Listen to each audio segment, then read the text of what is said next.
दिल्ली विधानसभा का कार्यकाल 23 फरवरी तक का है, लेकिन करीब 3 महीने पहले ही आम आदमी पार्टी ने अपने 11 कैंडिडेट की पहली लिस्ट जारी कर दी है और इस लिस्ट में जो नाम हैं उनमें से बीजेपी और कांग्रेस से आए हुए नेताओं के नाम भी शामिल हैं। कौन कौन है इस लिस्ट में और चुनाव से इतने पहले लिस्ट जारी करने के क्या मायने हैं? न्यूज़ रूम में हमारे साथ अभिनव जी हैं। अभिनव जी, सबसे पहले तो लिस्ट बता दीजिए कौन कहाँ से। कि पहले तो अभी जो 11 नामों की लिस्ट आई है ये अपने आप में बड़ी रोचक है और एक तरीके से बीजेपी के जो दांव आजमाती है अब तक आई है वो दांव इस बार अरविंद केजरीवाल ने अपनी पार्टी के थ्रू आजमाने की कोशिश की है, क्योंकि पहले नाम की लिस्ट जारी करना बिना चुनाव डिक्लेयर हुए, उससे पहले तैयारी का मौका देना, तो ये काम बीजेपी अब तक करती है। लेकिन अब अरविंद केजरीवाल ने ये काम दिल्ली विधानसभा में लागू किया है। और दूसरी चीज़ का जो देखने वाली बात है कि जो हारी सीटें हैं, 8 ही सीट हारी थी पिछली बार, तो हारी सीटों में भी इन्होंने पहले ही कैंडिडेट अनाउंस कर दिए ताकि कैंडिडेट को टाइम मिले, वो विधानसभा में घूम सके और बात आगे बढ़ सके। दूसरी जो महत्वपूर्ण बात ये है कि कई विधायकों के टिकट भी काटे हुए हैं। मैं सीट बाय सीट जो है वो बता देता हूँ। जैसे छतरपुर है, छतरपुर की सीट है, यहाँ से ब्रह्मा सिंह तंवर चुनाव लड़ेंगे। कंवर सिंह तंवर मौजूदा विधायक हैं, इनका टिकट काटा क्या है, ये खुद ही बीजेपी में चले गए। तो जब ये बीजेपी में चले गए, इनका इस्तीफा हुआ, डिस्क्वालीफाई किए गए और उनकी जगह पे ब्रह्म सिंह तंवर को टिकट दिया है। किराड़ी से जो है, किराड़ी सीट जो है, यहाँ से अनिल झा उम्मीदवार होंगे। अनिल झा पिछली बार बीजेपी में थे ये, और बीजेपी से चुनाव लड़ा था, 6000 के अंतर से हार गए थे आम आदमी पार्टी के कैंडिडेट जी। यहाँ से पहले एमएलए इस सीट से जो एमएलए थे उनका नाम मैं बता देता हूँ, ऋतुराज झा की जगह पे टिकट दिया है अनिल झा को यहाँ से। उसके बाद विश्वासनगर से दीपक सिंगला चुनाव लड़ेंगे।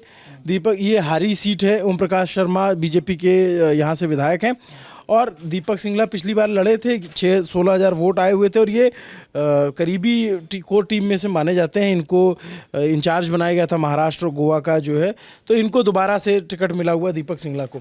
इसके अलावा जो रोहतास नगर की सीट है, वहाँ से ये भी हारी हुई सीट है। सरिता सिंह लड़ी थी पिछली बार, 13,000 वोट से हार गई थी, तो ये रोहतास नगर में फिर से इनको उम्मीदवार बनाया गया है। लक्ष्मी नगर की सीट पे बीवी त्यागी आम आदमी पार्टी की उम्मीदवार होंगी। ये हारी हुई सीट है, पिछली बार नितिन त्यागी का टिकट दिया गया था, वो उससे पहले विधायक रह चुके थे, 800 वोटों से हार गए थे, तो नितिन त्यागी की जगह बीबी त्यागी को उतारा गया। ये बीजेपी के एक्स काउंसलर हैं, तो ये भी बीजेपी से इम्पोर्टेड नेता है। इसके अलावा जो ये बदरपुर की सीट है, यहाँ से राम सिंह नेताजी उम्मीदवार होंगे, हारी सीट है ये भी, और यहाँ पे नेताजी का टिकट रिपीट हुआ है क्योंकि रामवीर विधूड़ी से पिछली बार जो है 3700 वोटों से हार गए थे तब। उसके बाद सीलमपुर की सीट है जो बहुत इंटरेस्टिंग है। सीलमपुर की सीट से अपने प्रत्याशी अब्दुल रहमान का टिकट काटा है, क्योंकि ये जो है इस सीट पे मतीन अहमद का परिवार जो है, उनके बेटे ज़ुबैर को टिकट दिया गया है। यहाँ पे आप देखेंगे चौधरी ज़ुबैर अहमद।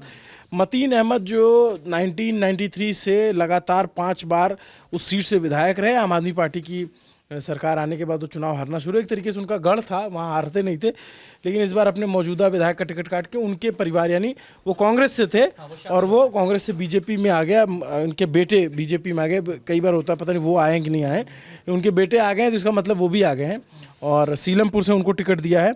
सीलमपुर का टिकट के बाद जो है सीमापुरी से वीर सिंह जो दिया है, वीर सिंह दिनांग को। ये सीमापुरी, हाँ क्या नाम है, धिंगन, हाँ वीर सिंह धिंगन, ये कांग्रेस से पूरे एमएलए हैं, तो कांग्रेस से 3 हो गए, एक वीर सिंह धिंगन, एक ज़ुबैर चौधरी, 2 लोग हो गए अभी ये सीमापुरी से। और ये जो मटियाला से सुमेश शौकीन है, ये भी कांग्रेस के पूर्व एमएलए हैं, तो इनको भी उतारा हुआ है। इसके अलावा बीजेपी के तो 2 बता ही दिए थे कि अनिल झा और बीबी त्यागी बीजेपी से आए हुए हैं। सरिता सिंह, राम सिंह नेताजी, दीपक सिंगला, इन तीनों का टिकट रिपीट हुआ है। किराड़ी से ऋतुराज झा, सीलमपुर से अब्दुल रहमान, मटियाला से गुलाब सिंह यादव, इनके टिकट काटे गए हैं। तो ये अब तक की जो करावल नगर से मनोज त्यागी होंगे यहाँ से प्रत्याशी, मटियाला से सोमेश शौकीन उम्मीदवार होंगे, सीमापुरी से वीर सिंह धीमान, ये सारे कैंडिडेट हैं। तो कुल मिला के इसका निचोड़ ये है कि चुनाव से इतने ज़्यादा पहले 11 कैंडिडेट की लिस्ट देकर के एक पहले एक मोरल विक्ट्री, मोरल बढ़त लेने की कोशिश की है आम आदमी पार्टी ने। इससे पहले बीजेपी ने, हमने देखा है कि यूपी में या फिर एमपी में कई सारे कैंडिडेट का नाम डिसाइड किए थे और खास करके हारी हुई सीट पे पहले नाम देते थे। तो इसमें कई सारी सीटें ऐसी जो बीजेपी हार गई थी, माफ़ कीजिएगा, आम आदमी पार्टी हारी थी। तो अब यहाँ से लेट्स बिगिन मानिए कि दिल्ली का चुनाव, हम पत्रकारों के लिए भी बड़ा दिलचस्प रहता है कि एक जगह का चुनाव ख़त्म होता है और अभी उसको पूरा, अभी महाराष्ट्र और झारखंड के रिजल्ट आए भी नहीं है कि दिल्ली चुनाव का अभी बिगुल फूंक चुका है। अभी उससे पहले, थोड़े दिन पहले हरियाणा के चुनाव हुए, फिर महाराष्ट्र के चुनाव हुए, अब दिल्ली और बिहार, तमिलनाडु का चुनाव आने वाला है।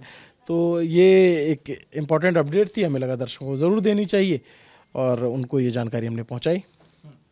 तो चलिए, आम आदमी पार्टी की तो पहली लिस्ट आ गई है और चुनाव आयोग के पास अधिकार है ये जो 23 फरवरी से पहले कभी भी वो इलेक्शन 3 महीने का समय, 6 महीने का समय होता है, उससे पहले कभी भी इलेक्शन अनाउंस किए जा सकते हैं। तो तारीखों का भी इंतज़ार है और अब इंतज़ार है बाकी पार्टियों का, कांग्रेस का, बीजेपी का, और यहाँ मुझे नहीं लगता यहाँ कोई गठबंधन, इंडिया गठबंधन जैसा कुछ हरियाणा में नहीं किया था तो ऑब्वियस सी बात है कि वो नहीं ही करेंगे।